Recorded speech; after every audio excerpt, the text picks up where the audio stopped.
Okay, so in the last video, we applied some color blocking to our scene just to make sure that we like the direction that we're going towards and give us a sense of the color palette that we want to use. In this video, we're going to be applying an HDRI background as well as a volume fog to give us a little bit of depth in our lighting. So the first thing that we want to do is we want to download some HDRI images, and a really good website for that is an HDRI Haven. If you just Google and type in HDRI Haven or go to polyhaven.com, there should be a ton of these HDRI images that you can grab.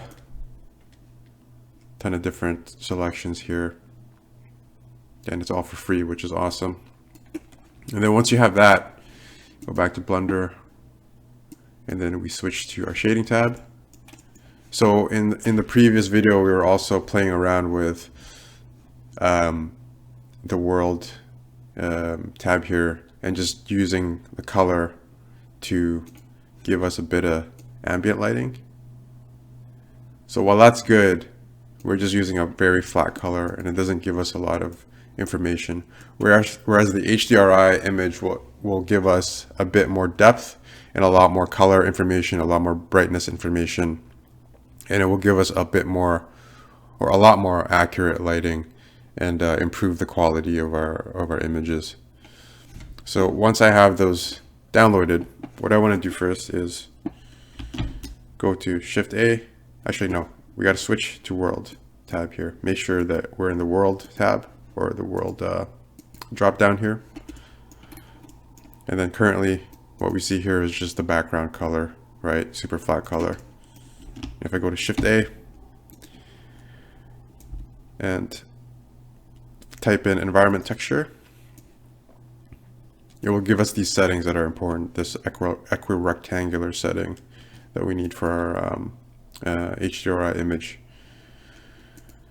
If I go to open and just find my HDRI image, just gonna pick one of these guys, and then I'm just gonna connect the color.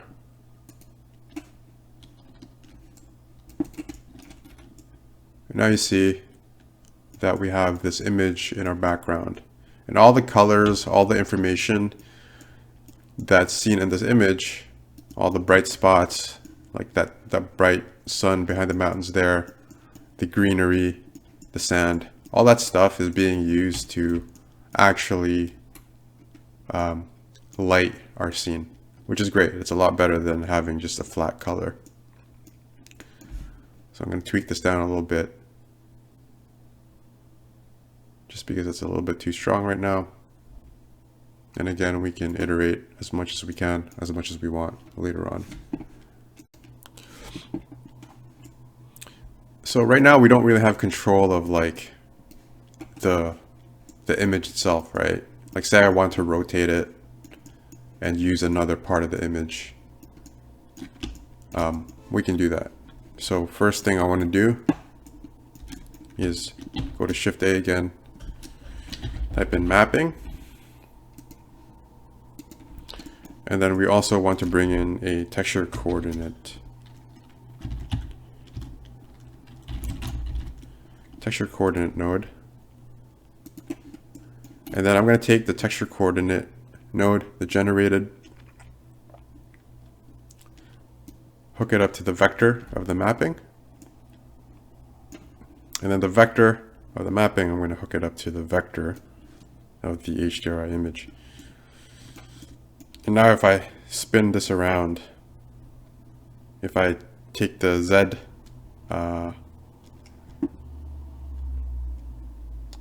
slider here, I can spin it around and use different part of the image. So as you can see, as I spin it, like the different color information from the various part of the image will affect how the light bounces and all that stuff.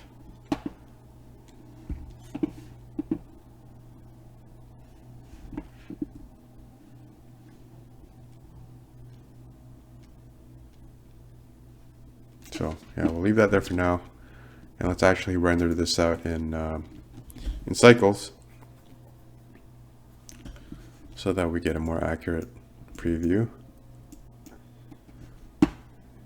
Do a bit more tweaking.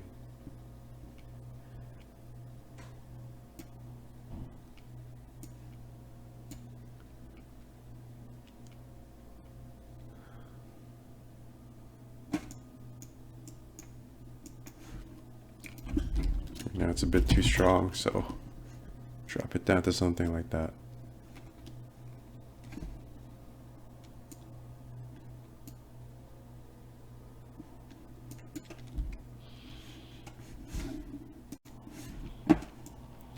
Okay, so now we have our HDRI image set up, and now we can control the rotation of it so that we can use a specific part of the image that we like.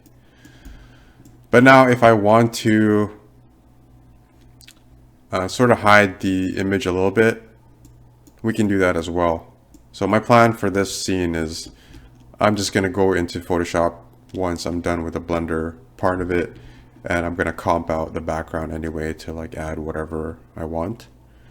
But if we want to control the opacity of the image within Blender, we can also do that. And so what I'm going to do is going to go Shift A, and I'm going to search for a mix shader. And then I'm also going to grab another background node. All right, and what we're going to do is we're going to mix this, what we got going on with the HDRI image here, with a background color, so that we don't get the full opacity if we want to control how faded it is. I'm going to go to shader, I'm going to connect this one to shader, and now what it's going to do, it's going to mix this color with the image. And now it's just a little too faded, it's a little too white. So I also want a little bit of color on here. I want a little bit of a bluish tint. And then the factor is, will control how much they blend.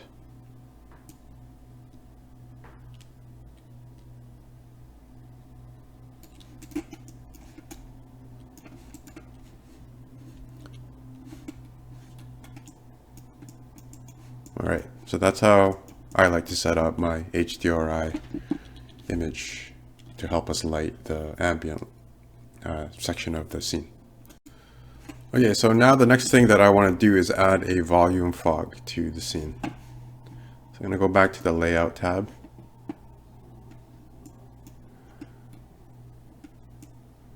And I'm going to add a cube. Just going to switch to material preview here just for quicker iteration. And I'm going to expand this cube. Let's do it for like this for now, and then we can scale it up a bit more later. I'm just going to call this volume.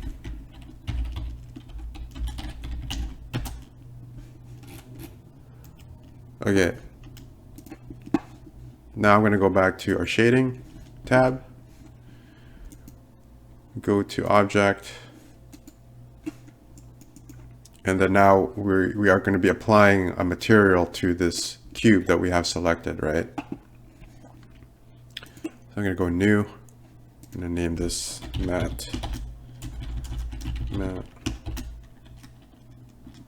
fog. Okay. Now we have this default principled BDSF node. I'm going to delete that. I'm going to go to Shift A, and we're going to look for principled volume instead. Now I'm going to plug this to the volume. And now you can see, without really doing anything, you get this like fuzzy edges, right? And that will give us that kind of nice transition of the fog. Okay, but now the density is set to 1 so that everything is opaque. But if I set it to 0.1, you see, now we get this kind of cool, really cool looking fog effect, right? Where it dithers out and you get a sense of depth. But I don't want a black or gray fog, so do something a little more blue. Something that kind of matches the sky, right? Typically that's what I do for my fog, is I try to match the ambient light, right, which is kind of blue.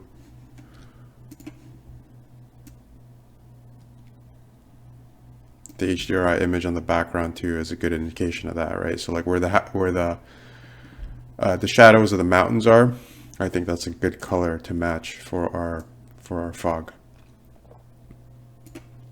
Something like that. Turn up the brightness a little bit. And then there's anisotropy that we can play with.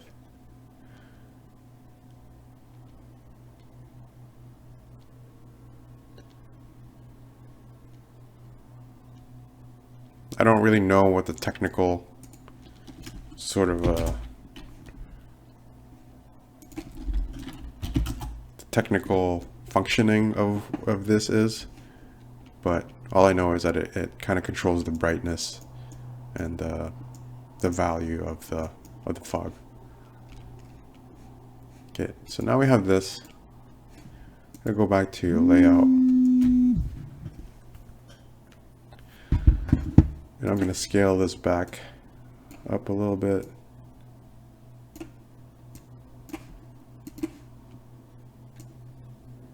And now we'll kind of move it.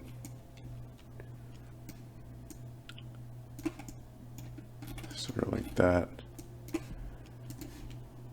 And we'll make it big enough so that we don't notice it cutting off.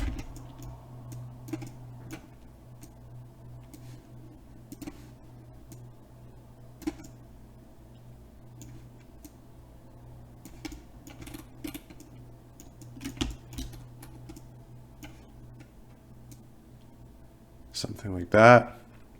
I think it's cool where, you know, we want the focal point to be, which is this rock in the doorway, to be clear, right? We want it as crisp as possible, at least in this case. And then anything behind it, even like a little bit of this rock on the left here, is kind of faded away. So it really helps us like focus in on what we want the viewer to pay attention to, and it will also give a nice sense of depth and realism to the scene. Let's just switch back here. And now if we go to like the cycles, it's way too dark, way too thick. So I'm gonna go back to the materials, go to volume here, while we have our volume box selected. And let's just tinker around with like how thick we want the fog, right?